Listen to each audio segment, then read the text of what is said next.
In today's video, I'm going to teach you how to do in-person signing with Docusign. This handy feature is perfect for when you need to finalize agreements face-to-face, ensuring that the process is smooth and efficient. Let's dive right in and walk through each step together. First, you'll need to navigate to Docusign's website. Docusign is renowned as a leader in electronic signatures and intelligent agreement management, offering a streamlined experience to manage your signing needs efficiently. Once you are on the website, locate and click the Login button. This will take you to the login page where you can enter your credentials. If you don't have an account yet, you'll need to sign up for one to proceed. After logging in, head over to the Docusign homepage. This is your central hub where you can access all of your documents, templates, and tools. It's a good idea to familiarize yourself with this page, as it's where you'll orchestrate your document management tasks. Next, it's time to select a template. Templates are a fantastic feature of Docusign, allowing you to save time by using pre-configured documents for frequently signed agreements. By selecting a template, you'll ensure consistency and professionalism in your documents. Take a moment here to choose a template that's suited for your in-person signing needs.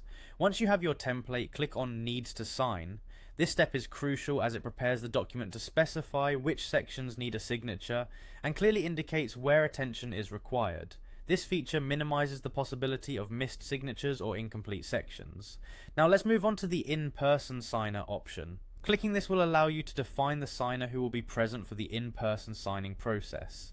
This is an excellent feature for those crucial instances when a face-to-face meeting is necessary. Simply enter the signer's details and prepare the document for signing. At this point, your document is almost ready. All that's left is to verify information and ensure you have everything in place before your in-person meeting. Make sure the specified signer has access to the necessary sections and understands the signing process. Having a face-to-face setting can often facilitate immediate clarifications, making it an effective way to handle complex agreements. And there you have it. This straightforward process ensures that you're able to confidently manage in-person signings using Docusign, keeping the process seamless and professional. Remember that preparation and attention to detail are key, as they can help prevent any missteps or delays during signing. Thanks for joining me today, and I hope you found this guide helpful. Don't forget to subscribe for more tutorials and tips on using Docusign to its full potential. Have a great day ahead.